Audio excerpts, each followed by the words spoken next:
Blessed to be a part of your day. Kevin Miller in the Morning, brought to you by CapEd Credit Union, Team Mazda Subaru, and Great Power Learning in Meridian, Idaho. Don't forget, we are at College of Western Idaho, and it is Thank You Thursdays. Your chance to win tickets to the Boise Music Festival. That's right. Robin Thicke, Granger Smith, 50 local bands. You could be going this hour, you and 3 other friends, a family 4-pack, simply by listening when I give you the cue to call. Caller 10. That's right, caller 10 at 580-5436, 580-KIDO. Now, that's not the cue to call. The next time I say, well, you know. So please don't call right now, but call when we give you the cue, which you just heard, which All right, we move on. A lot of people are Robin Thicke fans.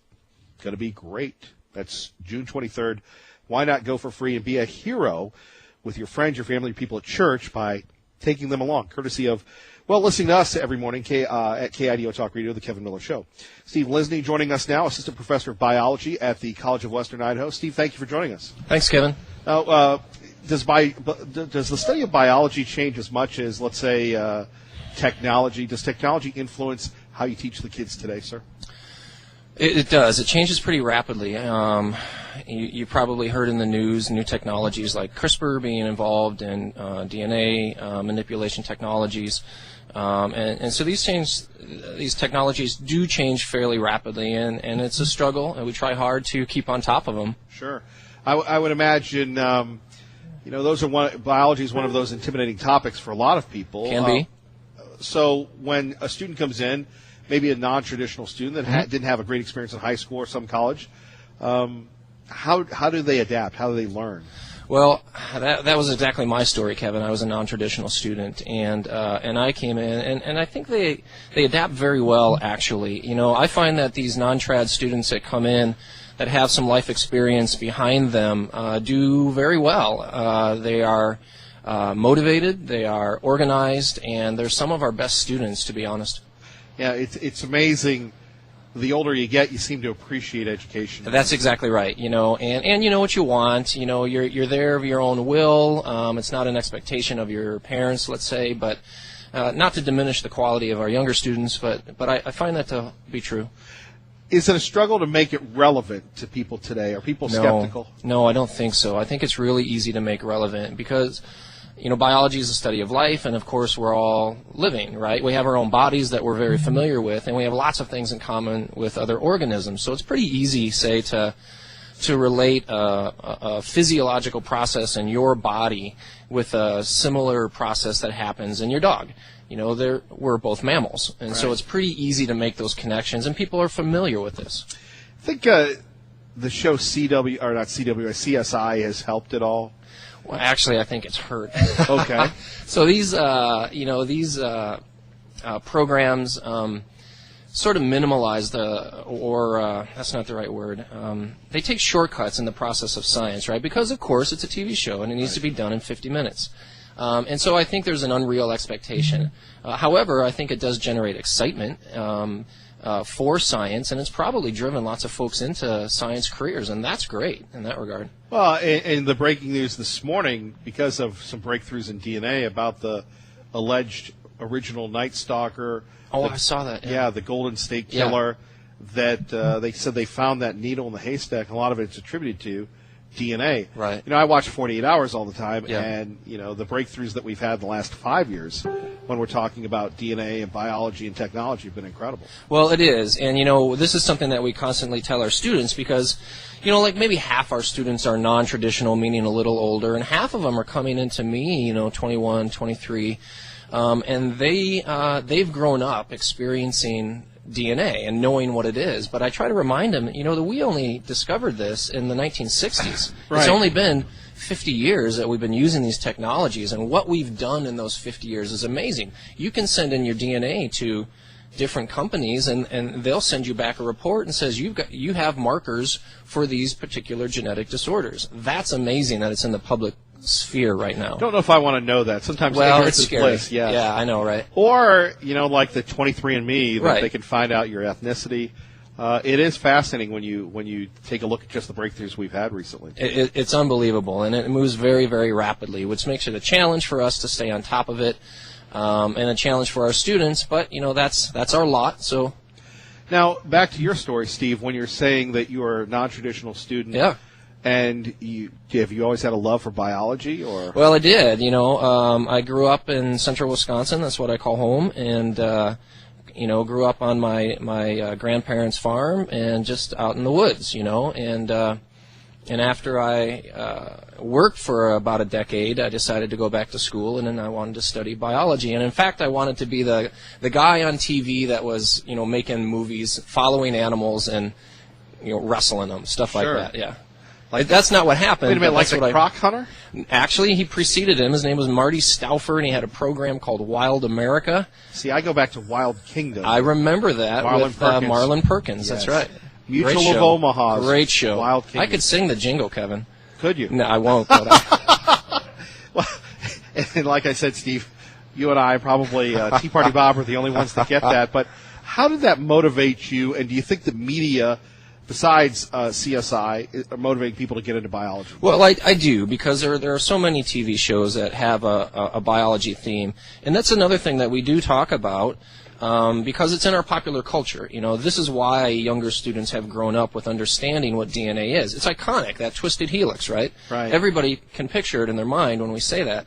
And so I do think it's influenced folks. And you reference, like, the Croc Hunter, Steve Irwin. Right. This new generation of biologists, and he might be a zoologist or something, have influenced lots of folks. But more importantly, perhaps more importantly, are students following other biology careers, like going into biomedical research, right? Because that has real impact on us, you and I, and the human condition. So, not to diminish zoology as a subject, but human biology is pretty important too. And I think folks are motivated by these programs you mentioned, perhaps. Final question. When you're balancing the breakthroughs in biology with technology, I mean, these guys are like, generation 2 of digital natives, maybe even the third generation of, walking around with a laptop. It's like when we had pencils and paper. Yeah.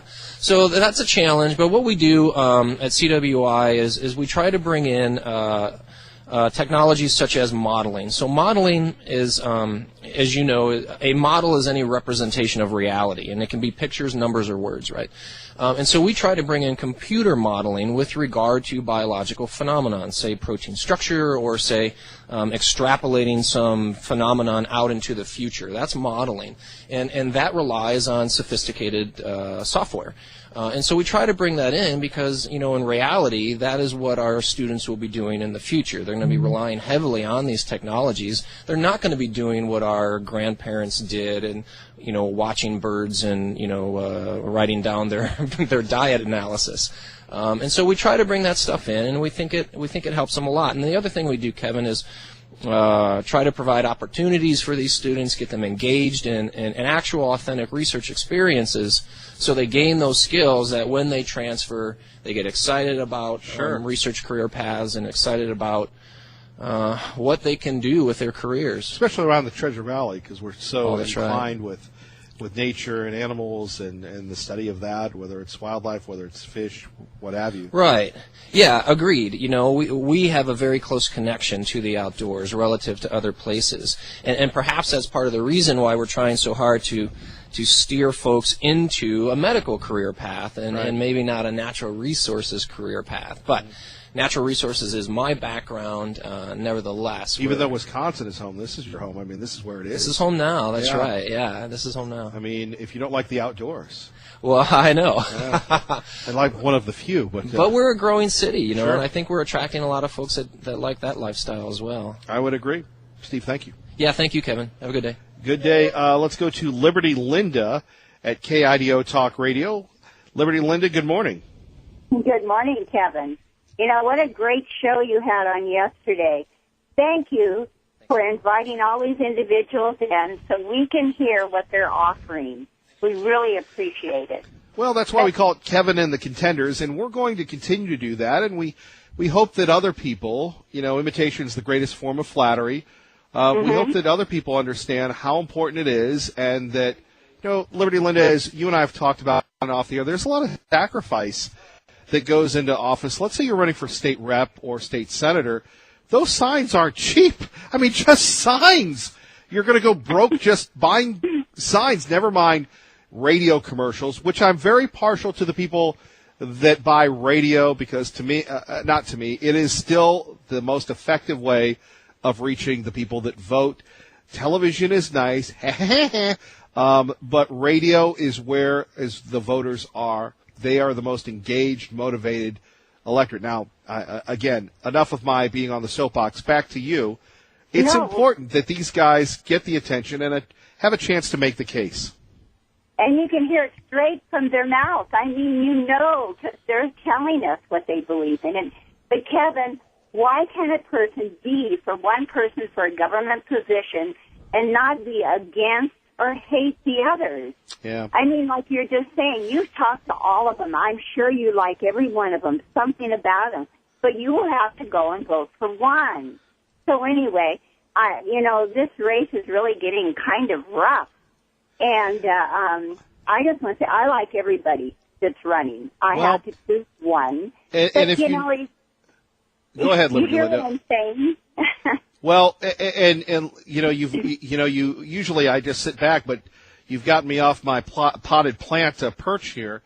And here's the deal. That's why it's an open funnel. We don't sit there and try and go, hey, somebody said you're this, somebody said you're that. Let's let them talk about the issues and make their case unfiltered, uncensored, unbiased to you. That's what we try to do. Exactly, and I love it, and that's what's so wonderful about your show. And, all of them are running. I like all of them. I've chosen one that I believe in, but, it doesn't mean that I'm against the others. And I just want to let you know that I'm ready to go on the George Norrie show. I have some 5 out-of-this-world experiences to share. Well, I guess I could make a run at Tom to try and get you on there. Tom's his right-hand man. As you know, they asked me to take a look at doing that show to fill in, and it was George Norrie himself that said that. And that would be good if I could be on, and then I could have you on, and we could do an hour together. Let me tell you, these experiences are out of this world, and I've had them, and they're very interesting. Now, I think you ought to host that show. You'd be great. We go to Liberty Linda on the wild card line. Hey, let's get an overview. What are you hearing when you're looking at the governor's race and the congressional race? We know you're for Dr. Ahlquist. In fact, you were the one that broke the story before Dr. Ahlquist did that he was running on KIDO Talk Radio. So how do you see this playing out in the last few weeks?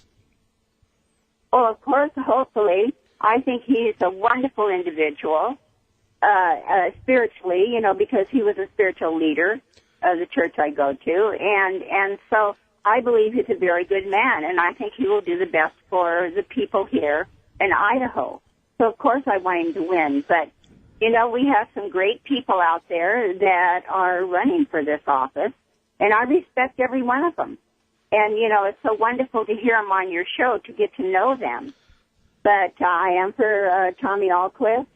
I've talked to him personally in his office before and gotten to know him that way. And I think he would be great as governor, and that's just the way I believe. And so anyway, I would like all this other stuff go away, and let's just all pick the right person that we think will do the best job. That's the way I feel about it. All right, Liberty Linda, thank you. Thank you, Kevin. I'll see you on the George Norrie show. Yeah. Take care. Okay. Bye-bye. Bye-bye. Coming up next, your chance to win tickets to the Boise Music Festival. That's not the cue to call. We're just teasing it.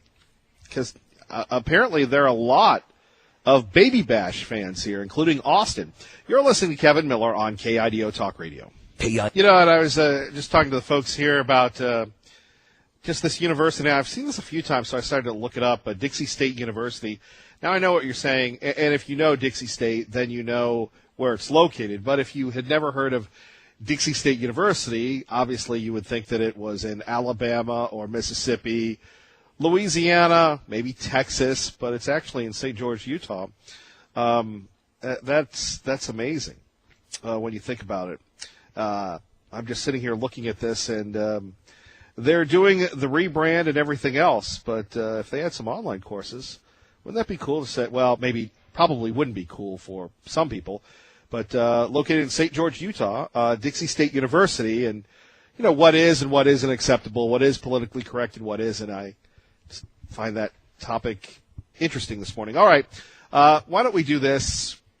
580-5436, 580-KIDO, caller 10, because we've been overwhelmed. And look, these are big tickets, and we thank you for being overwhelmed. If you're just tuning in, it's Thank You Thursday. Your chance to go see Robin Thicke, over 50 local bands, Parmalee, Granger Smith at the Boise Music Festival, June 23rd. Going to be a huge show. They've got a carnival. They've got food vendors and over 50 local bands. The 9th year of the Boise Music Festival, the biggest lineup ever. Caller 10 at 580-5436.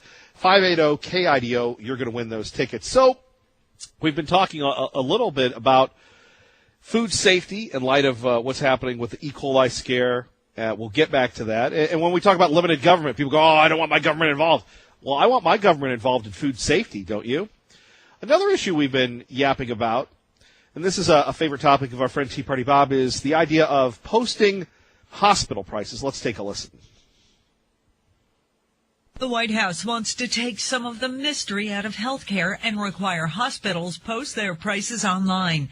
It's an effort to improve transparency for patients. That proposal unveiled by the Centers for Medicare and Medicaid Services so patients could see their choices in advance when choosing where to go for care. Some hospitals do make their prices available upon request, but this new rule would require prices be posted. In Washington, Jill Nato, Fox News. We've been talking about this. We talked about this yesterday with Dr. Ahlquist, the need for transparency in the medical field. I was watching a few of the debates, Big Pharma and everything else. And I know many of you have come up to me and said, Kevin, I went to the hospital and, 3 hours and $30,000 later, I was out the door with an aspirin. And I'm going, why not have transparency? And the challenge, and I don't know if we're up to this. Our politicians speak about this quite a bit. And have you ever been at a place where the intent is to make something better? But instead of making something better, it gets worse?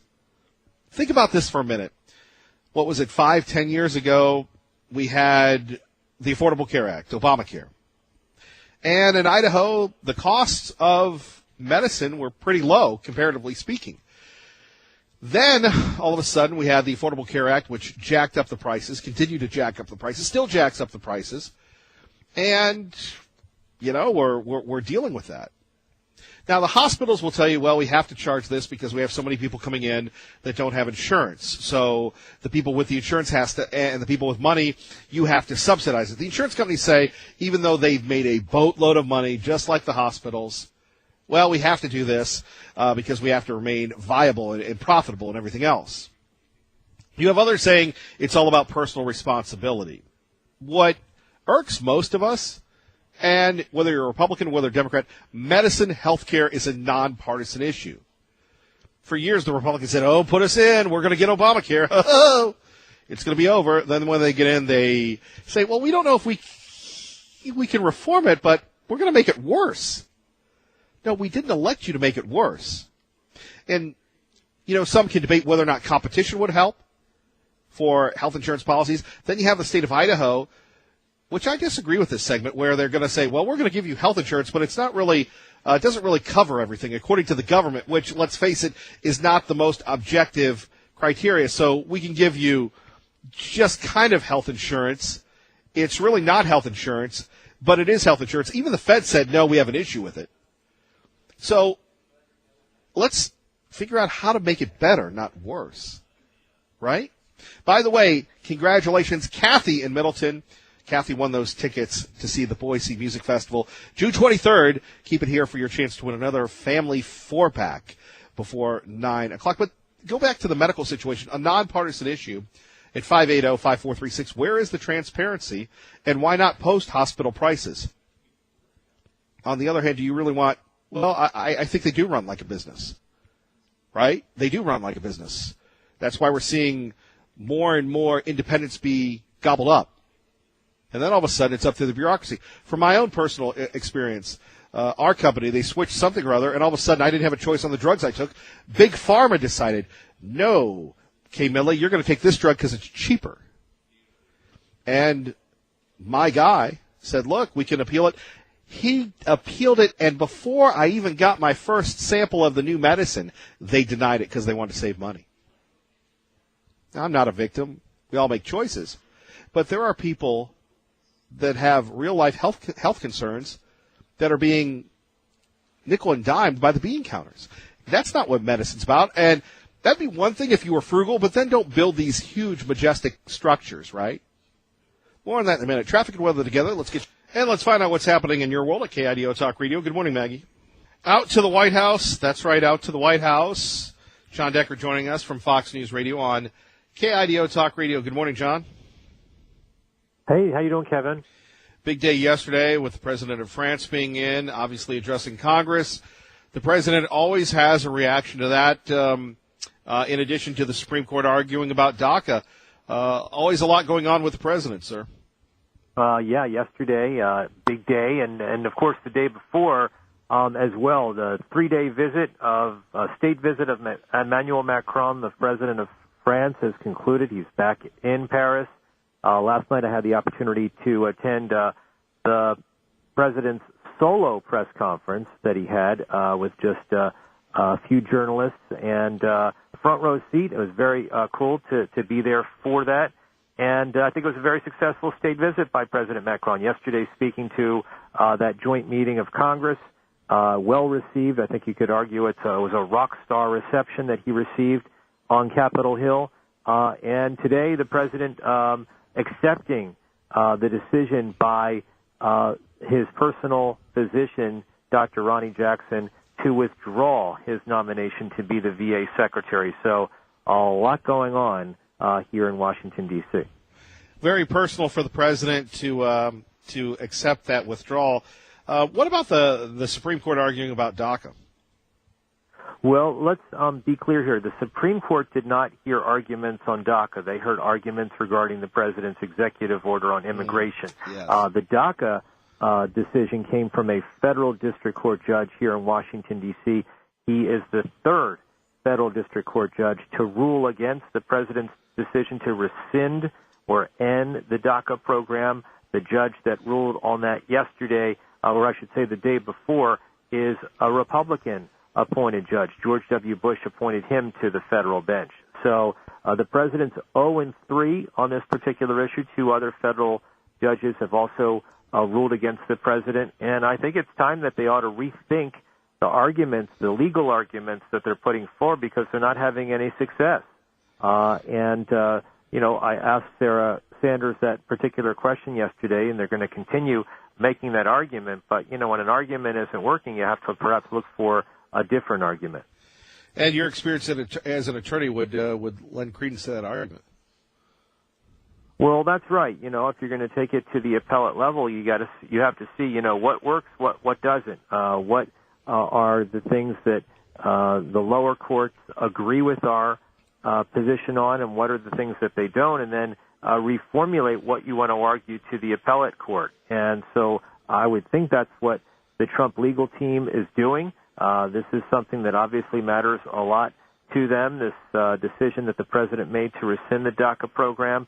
In the short term anyway, this is going to be ultimately resolved by the federal court system. Now, keep in mind, the Congress could step in and pass legislation that would affect these DACA recipients, but I think Congress is going to sort of take a wait-and-see attitude to see what the federal courts do first. Yeah, I was getting my travel ban mixed up with the DACA decision. Again, you know more about the details of the federal court versus the Supreme Court, but I was so mesmerized by the arguments listening to that last night on the news. Just it's so rare, and I really appreciate that the Supreme Court does not have video, because then you can actually listen to the words and you see the drawings of this argument about the president's travel ban and what's at stake. Well, yeah, I don't know if we'll ever see television cameras in the courtroom. I think there's only one Supreme Court Justice Stephen Breyer, who's argued that the U.S. Supreme Court ought to, come up into the 21st century and have some cameras in the court. But I just don't see that happening. I think it takes a little bit away from the arguments, as you mentioned, Kevin, that the lawyers for both sides are making. You don't want anyone playing to the camera, that kind of thing. The way it stands right now, you're playing to those 9 justices on the U.S. Supreme Court, and that is it. That's your sole focus. And so yesterday, making that argument to the U.S. Supreme Court, and they will be the deciders on this. They will be the ultimate decision makers concerning the President's executive order on immigration. It was the last oral argument that the court heard of this term, and so a decision will likely be made by the U.S. Supreme Court by the end of June, and we'll have a better idea about where the President and the administration stand on this issue. John Decker, thank you very much. Appreciate you from the White House this morning, sir. Thanks a lot, Kevin. Have a great day. You too. Now, remember, caller number 10, you're going to win our final Family 4-pack for the Boise Music Festival this week. Of course, Thank You Thursdays continue. We're at the College of Western Idaho, so when I give you the cue to call caller 10 at 580-5436, repeat with me, 580-KIDO. That's coming up between now and 9 o'clock. Joining us now, Kay Jensen, Dean of Math and Science here at the College of Western Idaho. Thank you for your patience. Good morning. Good to have you with us. So let's talk a little bit about what is the curriculum of people coming in, maybe for non-traditional students. If you could move up a little, please. It's been 5, 10, maybe even 20 years since they've taken a math class. Wow, I'm excited to actually talk about our Math Solutions Center, which is really the answer we've developed for that question, and also for students coming out of high school who maybe haven't reached quite to the college level readiness.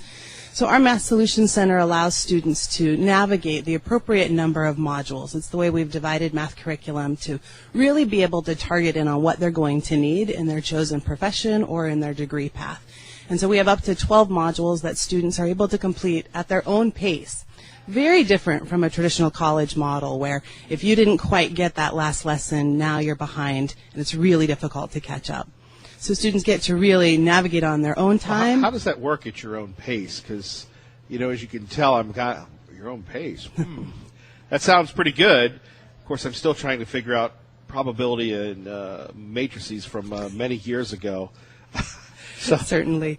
One of the things we really had to work on, because we've been doing this now for 3 years, and it was a transition for both students and faculty to adopt this new model and understand how that self-paced concept really works. We have to help students begin with the end in mind and to really see how their understanding and comprehension of those math concepts advance their further study and the things that they really want to do. That age-old question of why will I ever need this? We really try to develop in students the understanding of how these math concepts will affect the things that they want to do. And by being able to divide that content in a way that they're not taking a bunch of math that maybe their profession won't require, we're able to keep them motivated and on track, even though really it is at their own pace. Right. So that would be like career specific. Yes. All right. Yeah. Wish you had that about 30 years ago. What about the science curriculum here? What does that entail? I would imagine that you're trying to get your science requirements in. So when you leave College of Western Idaho, you go there and you're good to go. You've got your basics taken care of. Yeah, so there are 2 approaches we take to our science curriculum. We have our general education curriculum, which is where every student gets an exposure to science. And then, of course, we have several Associate of Science degrees for those students who really want to pursue science directly. For our general education, one of the things that we've been able to do at the College of Western Idaho is introduce what we call a Flex Lab. This is our attempt to really make science accessible to our very busy students who are doing lots of things in addition to being students. The Flex Lab allows students to identify each week the lab session that they want to attend. It also allows us to expand the time a student has the potential to stay in the lab. So similar to our Math Solutions Center, if a student's really struggling to understand the lymphatic system and one lab session wasn't enough, the Flex Lab actually allows them to come back again another day that week to continue their study of that system. So those are some things that we're doing that really applies to our entire population of students as they meet those core requirements in science. With our associate degrees, we have 4 biology degrees, we have a geology degree, a chemistry degree, and we're just now launching for next year a computer science degree, an engineering degree, a general STEM degree, which will essentially be the equivalent of a liberal arts degree, but for our STEM-focused students, and then a certificate in biotechnology laboratory research. That's a lot. It is, and I'm so excited that we're going to be able to really help students begin to focus their studies, even here, so that when they transfer, they've done that in a much more seamless fashion. All right. Anything else you'd like to share with us? Yeah, I'd love to invite everyone out in the community to our Connections event today. Part of being a community college is really being able to reach out to our local community, and today is a day where our students highlight the work they've done all this year, really their culminating project, sometimes for their entire degree. So from 3 to 8 tonight, please come out to the Nampa Academic Building. All right. Kay Jensen, thank you. You're too young to be a dean, I'll tell you that. You're too young to be a dean. Kevin Miller in the morning here. Phone number is 580-5436. 580-KIDO. Let's go to our friends Aaron and Rob at Team Mazda Subaru. They're joining us now at the KIDO Talk Radio studio. Good morning. Down in the studio. Good morning, Kevin. Aaron and Rob, live from the KIDO studio. I really love it when you repeat that, Aaron. Thank you. Let's start off with a few big stories here. The NFL Draft. Aaron, you're a dynamic young man when it comes to the NFL. Your thoughts on the NFL Draft? Well, I really hate the new forum that they've been doing the last few years. It kills me to wait it out. So, but I'm excited. There's lots of great stuff going on, and it'll be interesting to see all the teams that move around at the beginning of this thing. You think it's a mainstream story, Rob? It's going to be on Fox television, the big Fox, not just cable. You're going to have it on ESPN. They're going to bring in the College Game Day crew. I mean, are people talking about the NFL Draft like, I don't know, they talk about football or other sporting events? Well, I think they have to this year. They've got to do something different. They lost so many viewers last year with their with their trouble, and so the change up is intentional, and it's a business decision. And for those that love NFL, they're going to watch anyway. They're just they're trying to go after a bigger audience. Yeah. Speaking of which, I mean, do you have trouble getting Aaron focused? Always. It's a daily task. No, but I mean, when we're talking about just the NFL Draft, because, everybody has their team and who's going to trade up. And you're thinking, we're turning primetime television into a viewing event of watching a guy come up and shake Roger Goodell's hand and computer monitors and all those things. Well, but I don't think it's a whole lot different than anything that's going on in media in general. You're trying to sensationalize lots of different things, and this is just a way of. And it's huge money, So it is interesting, and it's changing this gentleman's lives, and it's changing the lives of the people that he's about to affect. Yeah, Aaron, who's going to be the number one pick? Well, I think I know who should be. Okay, but it's Cleveland. It's Cleveland, so you don't know who they're gonna go with. If it was me, I think all those quarterbacks are about the same, to be honest with you, and I'd probably take Saquon first and get my quarterback at 4. Well, if you were Cleveland, if I was Cleveland, yeah, I can't believe that they're yapping about this Baker Mayfield. He's an interesting cat. He brings a lot of juice, brings a lot of hype. So if you got a team that's not putting, butts in the seats, then he might be a good option just to get that excitement going, be that lightning rod. Indeed, of course, that's one major story going on here at KIDO Talk Radio. Here's another one. You guys remember the singing fishes? Yes. Do you guys ever buy those? Absolutely. You guys ever buy the sing fish? I think there was a few. I don't think I ever owned one. I don't think I ever owned one. My grandmother sent us one. You ever think that would be used as a weapon? A weapon? Did someone throw it or hit someone? Actually, somebody got so upset with someone that they assaulted them with a singing fish. Well, Kevin, I felt that way a few times sitting next to you. If I could just get that trout to sing and maybe slap you with the tail a little bit, but nothing too serious. This must have some political implications. You're leading us somewhere. No. Just like this show, usually leading people nowhere. Why did he hit him though? Why did they get? Why did he hit him? Well, apparently they were upset. Did they like Trump? Not like Trump? All right, we'll call the I'll have to get to that. It can be stressful, Oops. spending hours in a quiet library. See, now all of a sudden you've got me convoluted. I've got my audio signals going.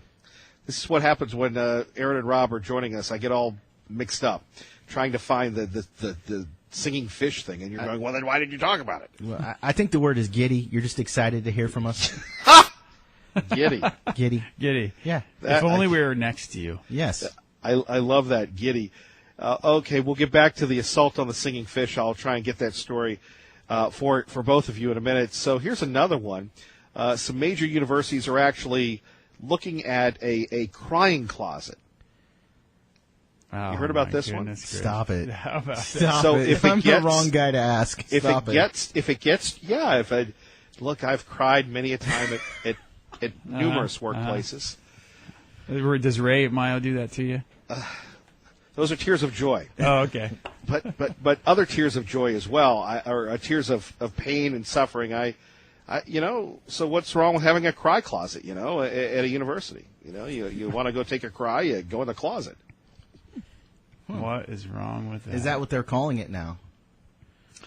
They're calling it the cry closet. That's right. So some major universities are actually looking at that, and if it's stressful out, you've heard of the safety pin to see you're a safe person, I guess, if you want to give somebody a hug or something of that nature.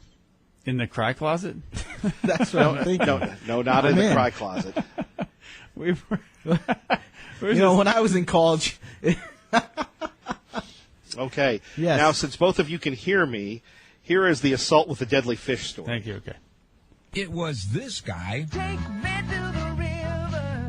that caused all the trouble between George Carney of Sebastian, Florida, and his buddy Larry Timmerman. Cops say Carney decided to push the button that got Billy the bass singing fish to start singing over and over again. So they say Timmerman yanked it from the wall and tossed it in the trash. They say that's when Carney grabbed it and threw it against Timmerman's head. Carney now charged with domestic assault. Gary Baumgarten, Fox News. Stupid. How does that even make the news? Wow, Kevin. Well, look, anything can be used for an assault. I'm yearning to have that fish next to me for some reason. The guy who got hit needs to go in the crying closet. Yes. I mean, why would you tell on yourself that you got hit with a fish? Exactly. Right? I mean, why would you want to make the news? Yeah, my buddy, he beat me up with a fish. It's all over the news. So I went to Boise State, and there wasn't one time where I saw someone crying. Even after a big loss. There wasn't. Well, that's different. That's different. You have a Sports, crying Kevin. field for We're that. talking about. Yeah. We're not talking about academics. We're talking about sports. Well, Rob, they didn't have a crying closet, so maybe they went home to their own domicile and cried. They didn't do it in public. Or maybe a car, Or you could go in your car. yeah, or by a tree. So now we're gonna have three bathrooms. They're just kind of yapping without us here, folks. We're just listening in on their private Three conversation. bathrooms. A crying closet. Yes. Safe spaces. This is where it gets dangerous. So, Wow. Aaron and Rob, Team Mazda Subaru, we will see you this weekend. As always, great deals, outstanding vehicles, Mazda Subarus, pre-owned cars, outstanding individuals committed to our great community, and can cut it up with Kevin on. Well, what are you driving, Kevin? Yeah. I'm driving the Team Subaru Drive for Excellence in Education Forester right outside the College of Western Idaho. No, that's not one we gave you. You purchased that car. I did, Okay. because I'm committed. Say which one. I'm committed. I am committed to running long, but thank you, gentlemen. Thank you. Thank you, Kevin. And back to you, Kevin. Thank you, Aaron. Back to you. Back Yes, to you. Thank you. Outside the studio. Yes, Outside I'm going the to studio. Yes, on location. All right, Beth. Thank you. Your chair is nice, Kevin. Thank you. Yes. All right, caller 10. You're going to win the tickets to the Boise Music Festival. Kevin Miller, KIDO Talk Radio.